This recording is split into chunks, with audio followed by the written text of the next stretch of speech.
Hello friends, good morning. स्वागत है आप सभी का हमारे YouTube channel Divya steno classes में। अगर आप हमारे चैनल पर नए हैं तो हमारे चैनल को सब्सक्राइब कर लीजिए और बेल आइकन को दबा लीजिए और साथ ही साथ अपने दोस्तों में शेयर करिए। अगर आपके लिए ये डिक्टेशन यूजफुल होता है तो आप अपने दोस्तों को भी शेयर करिए और उन्हें भी सब्सक्राइब करने के लिए बोलिए, ताकि उनके पास भी जब भी हम कोई डिक्टेशन का वीडियो डालें तो उनके पास भी नोटिफिकेशन जा सके।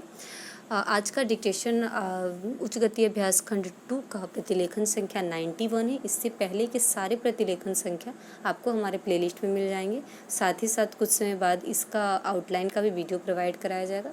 आउटलाइन की वीडियो बहुत बड़ी नहीं होती है, बहुत छोटी छोटी होती है, तो आप कभी भी खा रहे हैं तब भी आप आउटलाइन की देख सकते हैं।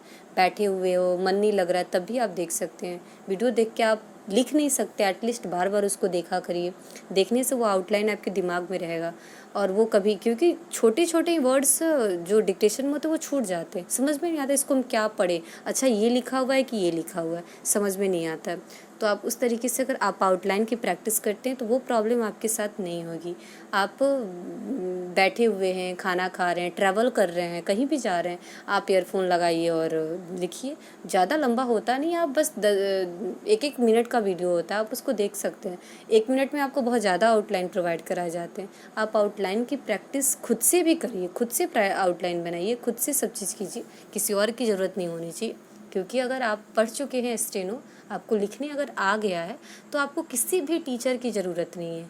बस आपको कोई डिक्टेशन देने वाला हो, बस आप सुन के उसको लिखिए बस, और उसके बाद सारा काम आपका होगा। कोई आदमी होगा या फिर कोई टीचर होंगे, कोई ट्यूटर होगा जो आपको सिर्फ डिक्टेशन देगा। उसके अलावा मात्रा रिलेटेड प्रॉब्लम है वो सुधारना आपकी काम है। आपको स्पीड, आपका खुद का काम है कि खुद स्पीड इंक्रीज करें, एक्यूरेसी जो हो रही है उसको हम बढ़ाएं, एरर कम करें, ये सब आपका वर्क है।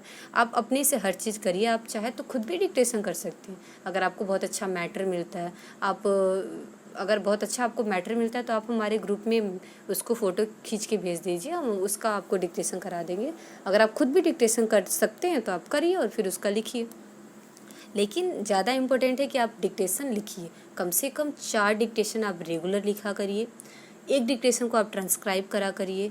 और रेगुलर, अगर आपकी अच्छी खासी टाइपिंग की स्पीड है, फिर भी आप एक रेगुलर किसी भी डिक्टेशन का जो ऑनलाइन होती है वीडियो, उसको आप उसका नॉर्मल जो स्पीड होता है उसको कम करके आप उस स्पीड पे टाइपिंग मारा करिए। सुन के टाइपिंग मारा करिए, देख के टाइपिंग नहीं, आप सुन के टाइपिंग मारा करिए। वो आपको स्टेनो में आपकी एक्यूरेसी को बढ़ाने में, आपकी जो टाइमिंग होती है, वो जो 20 मिनट या फिर 40 मिनट का आपको दिया गया होता है ट्रांसक्राइब करने के लिए, उस टाइमिंग में आपको उस डिक्टेशन को ट्रांसक्राइब करने में वो बहुत हेल्प करेगा। तो आप एक बार करके देखिए और कमेंट करके ज़रूर बताइए कि ये आपके लिए ट्रिक कैसा रहा, ये बेनिफिट कितना कर रहा है आप लोगों को। तो चलिए हम स्टार्ट करते हैं अपना डिक्टेशन। आज का हमारा डिक्टेशन प्रतिलेखन संख्या 91 है।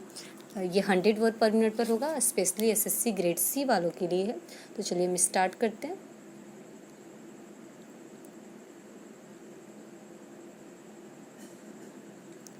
स्टार्ट। महोदय, जन्म से ही बच्चा अनेक वस्तुओं का उपभोक्ता बन जाता है।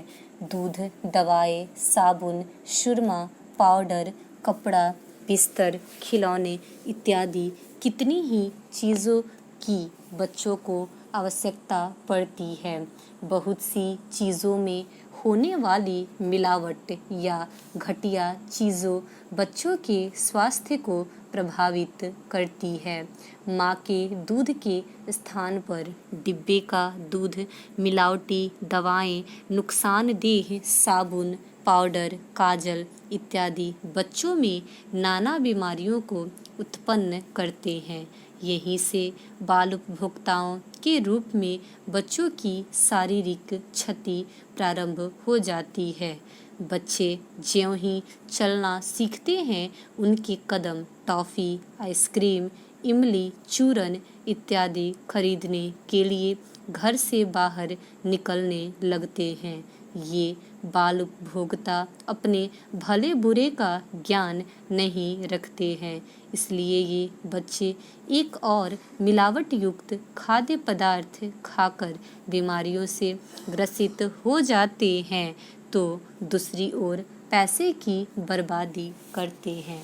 स्वभाव से बच्चे जिद्दी होते हैं। वे जिस चीज़ को देखते हैं उसी को खरीदने की मांग करने लगते हैं। कोई भी फेरी वाला, ठेला वाला घर के आगे से गुजरते ही वे उस वस्तु को खरीदने का जिद करने लगते हैं, भले ही उस वस्तु उनकी मतलब का हो या नहीं। फेरी वाले भी बच्चों का मनोविज्ञान जानता है। जिस घर में उन्हें बच्चों की उपस्थिति का आभास होता है उसके आसपास देर तक खड़े होकर आवाज़ लगाते रहते हैं। बिक्री के संकेत के रूप में घंटी आदि बजाते रहते हैं। इन आवाज़ों को सुनकर बच्चे सहज ही घर के बाहर आकर वस्तु खरीदने की जिद स्वजनों से करने लगते हैं।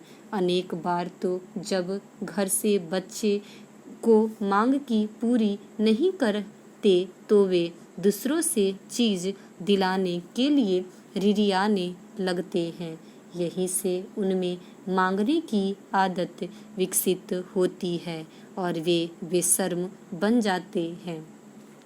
मेलों, ठेलों या हाट बाजारों में बच्चे प्रायः हर वस्तु खरीदने की इच्छा जाहिर करते हैं। कभी कभी तो वे फैल जाते हैं। ऐसे में मजबूर होकर अभिभावकों को शर्म के कारण वस्तु दिलानी पड़ती है। दुकानदार बच्चों की जिद का फायदा उठाकर मुंह मांगे दाम वसूल करते हैं। मेलों में बच्चे प्रायः एक खिलौना लेने के बाद दूसरे खिलौने की ओर, दूसरे के बाद तीसरे खिलौने की मांग करने लगते हैं। बच्चों की ऐसी हरकत पर माँ बाप को गुस्सा भी बहुत आता है, पर वे विवश होते हैं। बाजार में हंसी भी नहीं करा सकते, इसलिए जानकर भी ठगे जाते हैं। छोटे बच्चों को जैसे ही कागज और नोट में भेद करना आ जाता है, वे नोट देखते ही चीज़ खरीदने चल देते हैं। आइसक्रीम, बुढ़िया के बाल या चूरन इमली वालों की आवाज़ सुनते ही पैसे या नोट लेकर दरवाजे के बाहर आ जाते हैं। उन्हें न तो यह ज्ञान होता है कि वह 5-10 पैसे का सिक्का है और न ही वे जानते हैं कि नोट कितने का है। उन्हें तो हाथ का पैसा या नोट देकर चीज़ चाहिए। स्टॉप।